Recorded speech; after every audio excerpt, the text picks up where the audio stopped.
बड़ा भाई मेरे साथ मौजूद है, अपाहिज है, चल फिर नहीं सकता, काम काज नहीं कर सकता। अब देख सकते हैं कि अपाहिज है। इस घर का सारा जो सिस्टम था, सारा सर्कल था, वो शकील चला रहा था और बाकी भाई मिलके। आपके भाई को बड़ी बेदर्दी से कत्ल किया गया है, क्या कहना चाहेंगे आप? देखो, मैं मीडिया वाले से ये कहना चाहूँगा कि मैं बड़ा भाई हाँ, प्योवा पजावा, ठीक है। एक मेरी माँ, एक मैं, एक मेरी बीवी, ठीक है। ਉਹ ਹੈਗਾ ਸੀ ਸਾਡੇ ਤਿੰਨਾਂ ਦਾ ਸਹਾਰਾ, ਠੀਕ ਹੈ। ਯਾਨੀ ਕਿ ਕਦੀ ਮੇਰੇ ਕੋਲ ਕੰਮ ਹੋ ਗਿਆ ਤੇ ਠੀਕ ਹੈ, ਨਹੀਂ ਤੇ ਉਹ ਯਾਨੀ ਕਿ ਮੇਰੀ ਮਾਂ ਨੂੰ ਵੀ ਤੇ ਮੇਰੀ ਬੀਵੀ ਨੂੰ ਵੀ ਜਿਹੜਾ ਨਾ ਖਰਚਾ ਦੇ ਦਿੰਦਾ ਸੀ। ਔਰ ਉਹ ਇਹ ਜਿਹੜੇ ਤਿੰਨ ਮੇਰੇ ਭਾਈ ਨੇ, ਇਹ ਆਪਣੇ ਆਪਣੇ ਘਰ ਵਾਲੇ ਸੀ, ਠੀਕ ਹੈ। ਉਹ ਹੈਗਾ ਸੀ ਸਾਡਾ ਤਿੰਨਾਂ ਦਾ ਸਹਾਰਾ, ਮੇਰੀ ਮਾਂ ਦਾ, ਮੇਰਾ ਤੇ ਮੇਰੀ ਬੀਵੀ ਦਾ, ਕਿਉਂਕਿ ਅਸੀਂ ਦੋਵੇਂ ਜੀ ਹੈਗੇ ਆ ਲੱਤਾਂ ਦਾ ਮਜ਼ਦੂਰ, ਠੀਕ ਹੈ। ਤੇ ਇਹਨਾਂ ਲੋਕਾਂ ਨੇ ਮੇਰੇ ਭਰਾ ਨੂੰ ਇਸ ਤਰ੍ਹਾਂ ਮਾਰਿਆ ਕਿ ਮਾਰ ਕੇ ਤੇ ਉਹਦੇ ਜਿਹੜੇ ਯਾਨੀ ਕਿ ਜੇਬ ਦੇ ਵਿੱਚ ਨਾ ਸ਼ਨਾਤੀ ਕਾਰਡ, ਨਾ ਕੋਈ ਨੰਬਰ, ਨਾ ਕੋਈ ਇਹਦਾ ਮਕਸਦ ਹੈ ਕੋਈ। ਉਹਦੇ ਜਿਹੜੇ ਪਹਿਲੇ ਗੱਲ ਦੇ ਕੱਪੜੇ ਸੀ ਉਹ ਵੀ ਲਾ ਕੇ ਇਹਨਾਂ ਨੇ ਉਹ ਕੱਪੜੇ ਪਾਏ ਨੇ ਕਿ ਮੇਰੇ ਭਰਾ ਦੇ ਜਿਹੜੇ ਨਾ ਉਹਦੇ ਵਿੱਚ ਕੋਈ ਸਬੂਤ ਨਹੀਂ ਰਿਹਾ। ਯਾਨੀ ਕਿ ਪੁਲਿਸ ਨੂੰ ਪਤਾ ਚੱਲ ਤਾਂ ਸਕੇ ਕਿ ਕਿ ਵੇਖੋ ਇਹਨਾਂ ਨੇ ਇਸ ਤਰ੍ਹਾਂ ਮਾਰ ਕੇ ਸੁੱਟਿਆ ਕਿ ਜਿਵੇਂ ਜਿਹੜਾ ਨਾ ਉਹ ਲੱਭਣ ਹੀ ਨਾ ਕਿ ਜਾਂ ਇਹ ਸ਼ਕੀਲ ਦੀ ਜੇਬ ਦੇ ਵਿੱਚੋਂ ਇੱਕ ਸ਼ਨਾਖਤੀ ਕਾਰਡ ਦੀ ਫੋਟੋ ਕਾਪੀ ਕੀ ਉਹ ਵੀ ਨਹੀਂ ਲੱਭੀ। ਉਸ ਤਰ੍ਹਾਂ ਇੱਕ ਨੰਬਰ ਲਿਖਿਆ ਜਿਹੜਾ ਕਿਸੇ ਦਾ ਕਾਰਟ ਹੈ, ਯਾਨੀ ਕਿ ਜੁੱਤੀਆਂ ਦਾ ਕੰਮ ਕਰਦਾ ਹੁੰਦਾ ਸੀ, ਕਿ ਉਹਦਾ ਕਿਸੇ ਜੁੱਤੀਆਂ ਵਾਲੇ ਦਾ ਕਾਰਟ ਵੀ ਨਹੀਂ ਨਿਕਲਿਆ ਕਿ ਜਿਹੜਾ ਕੋਈ ਲੋਕੀ ਉਹਨੂੰ ਫੋਨ ਕਰ ਦੇਣ ਕਿ ਯਾਰ ਤੁਹਾਡਾ ਬੰਦਾ ਮਰਿਆ ਪਿਆ। ਇਹਨਾਂ ਨੇ ਇਸ ਜਨਾਨੀ ਨੇ ਇਸ ਤਰ੍ਹਾਂ ਮੇਰੇ ਭਰਾ ਨੂੰ ਮਾਰਿਆ, ਠੀਕ ਹੈ, ਕਿ ਉਹਦੀ ਜੇਬ ਦੇ ਵਿੱਚੋਂ ਕੋਈ ਨੰਬਰ ਨਹੀਂ ਨਿਕਲਿਆ, ਠੀਕ ਹੈ। ਕਿ ਬਾਅਦ ਚੋਂ ਸਿਰਫ ਉੱਥੇ ਗਾँव ਵਾਲਿਆਂ ਨੇ ਵੇਖਿਆ, ਕਿਸੇ ਨੇ ਵੇਖਿਆ, ਉਹਨਾਂ ਨੇ ਪੁਲਿਸ ਵਾਲਿਆਂ ਨੇ 10 ਉਂਗਲੀਆਂ ਦੇ ਨਿਸ਼ਾਨ ਲਏ ਨੇ। ਨਿਸ਼ਾਨ ਲੈ ਕੇ ਨਾਦਰਾ ਦਫ਼ਤਰ ਗਏ ਨੇ, ਨਾਦਰਾ ਦਫ਼ਤਰ ਗਏ ਨੇ। ਉੱਥੋਂ ਫਿਰ ਸਾਡੇ ਭਰਾਵਾਂ ਦੀਆਂ ਸਿਮਾਂ ਟਰੇਸ ਹੋਈਆਂ ਨੇ। ਜਿਹੜਾ ਮੇਰੇ ਤੋਂ ਛੋਟਾ ਭਾਈ ਹੈ ਨਾ, ਉਹ ਮਦਈ ਹੈ, ਠੀਕ ਹੈ। ਉਹਦਾ ਨੰਬਰ ਆਇਆ ਤੇ ਉਹਨਾਂ ਨੇ ਕਿਹਾ ਜੀ ਇਹ ਸ਼ਕੀਲ ਨਾਂ ਦਾ ਸ਼ਖਸ ਹੈ, ਠੀਕ ਹੈ। ਥਾਣੇ ਫੋਨ ਆਇਆ ਕਿ ਸ਼ਕੀਲ ਨਾਂ ਦਾ ਸ਼ਖਸ ਹੈ ਤੇ ਇਹ ਕਤਲ ਹੋ ਗਿਆ ਤੇ ਤੁਸੀਂ ਇਸ ਤਰ੍ਹਾਂ ਕਰੋ, ਥਾਣੇ ਆ ਜਾਓ ਤੇ ਥਾਣੇ ਆਣ ਕੇ ਤੇ ਇਹਦੀ ਲਾਸ਼ ਪਈ ਹੈ ਤੇ ਤੁਸੀਂ ਲਾਸ਼ ਲੈ ਲਓ।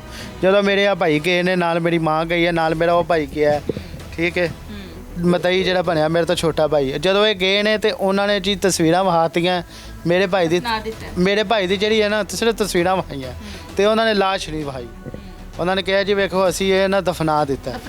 ਅੱਛਾ, ਮੇਰਾ ਤੁਹਾਨੂੰ ਇਹ ਸਵਾਲ ਹੈ ਵੇ ਕਿ ਪਹਿਲੇ ਕਤਲ ਹੋਇਆ ਤੁਹਾਡਾ ਵੱਡਾ ਭਰਾ, ਠੀਕ ਹੈ, ਤੁਸੀਂ ਕੋਈ ਕਾਨੂੰਨੀ ਕਾਰਵਾਈ ਨਹੀਂ ਕੀਤੀ, ਉਹ ਕੇਸ ਖਾਮੋਸ਼ ਹੋ ਗਿਆ, ਠੀਕ ਹੈ, ਫਰਾਮੋਸ਼ ਕਰਵਾ ਦਿੱਤਾ ਗਿਆ, ਉਹਨੂੰ ਰੰਗ ਦੇ ਦਿੱਤਾ ਗਿਆ ਕਿ ਉਹਨਾਂ ਨੇ ਸੁਸਾਈਡ ਕੀਤੀ, ਠੀਕ ਹੈ। ਹੁਣ ਸ਼ਕੀਲ ਜਿਹੜਾ ਸੀ, ਸ਼ਕੀਲ ਨੂੰ ਤਾਂ ਪਤਾ ਸੀ ਕਿ ਬਾਬੀ ਕਾਤਲ ਹੈ, ਸ਼ਕੀਲ ਨੂੰ ਮਨਾ ਕਿਉਂ ਨਹੀਂ ਕੀਤਾ? ਸ਼ਕੀਲ ਕਿਉਂ ਜਾਂਦਾ ਸੀ? ਵੇਖੋ ਮੇਰੀ ਸੁਣੋ ਗੱਲ, ਜਦੋਂ ਮੇਰੇ ਦੂਸਰੇ ਭਾਈ ਦੇ ਨਾਲ ਇਸ ਔਰਤ ਦੀ ਸ਼ਾਦੀ ਹੋਈ ਹੈ ਨਾ, ਇਹ ਸਾਡੀ ਫੈਮਿਲੀ ਦੇ ਵਿੱਚ ਇੰਝ ਰਹਿੰਦੀ ਸੀ ਕਿ ਜਿਵੇਂ ਇਹਨੂੰ ਜਿਹੜਾ ਨਾ ਇਹ ਬਿਲਕੁਲ ਹੀ ਜਿਹੜੀ ਨਾ ਮਾਸੂਮ ਹੈ, ਕਿ ਯਾਨੀ ਭਲਾ ਮਾਨਸ ਹੈ।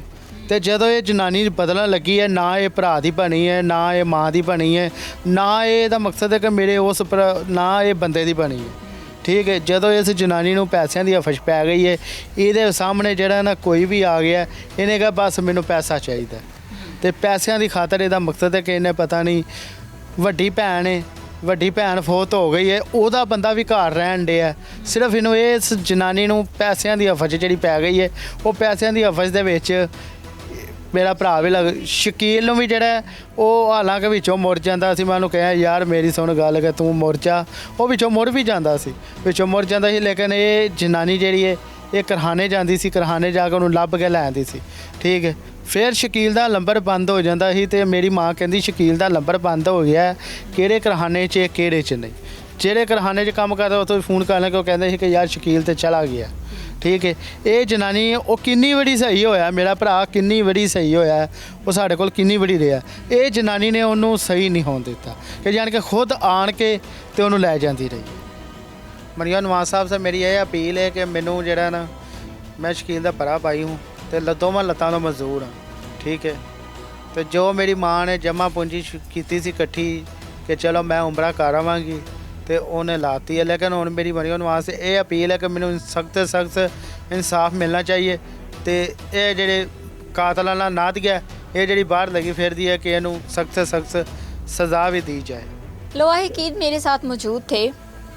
इस केस में एक सबसे अहम चीज़ ये थी कि 10 साल पहले जब इनका बड़ा भाई कत्ल हुआ था तो उस केस को फरामोश करवा दिया गया कि फैमिली का मामला है, कोर्ट कचहरी के चक्कर हैं। उस मौत को खुदकुशी का नाम देकर उस केस को खामोश करवा दिया गया। शायद वक्त पर उस केस की कार्रवाई होती तो शकील आज इन लोगों में जिंदा होता। लॉयकीन का कहना ये है कि तफ्तीशी जो है पैसे नहीं दिए तफ्तीशी को, उसकी वजह से तफ्तीश नाकिस हो गई, जिसकी वजह से नादिया जो कि मरकज़ी मुलजिमा है वो बाहर दनाती फिर रही है। हमारे पास पैसे ख़त्म हो गए तो हमारा केस क्लोज़ हो गया। डीआईजी साहब से अपील है कि इनके केस को री इन्वेस्टिगेट किया जाए और जो मुलजिमान है, ख्वाह उसमें कोई खातून है या जितने लोग भी इस सारे केस में शामिल हैं, उनको कैफरे किरदार तक पहुँचाया जाए।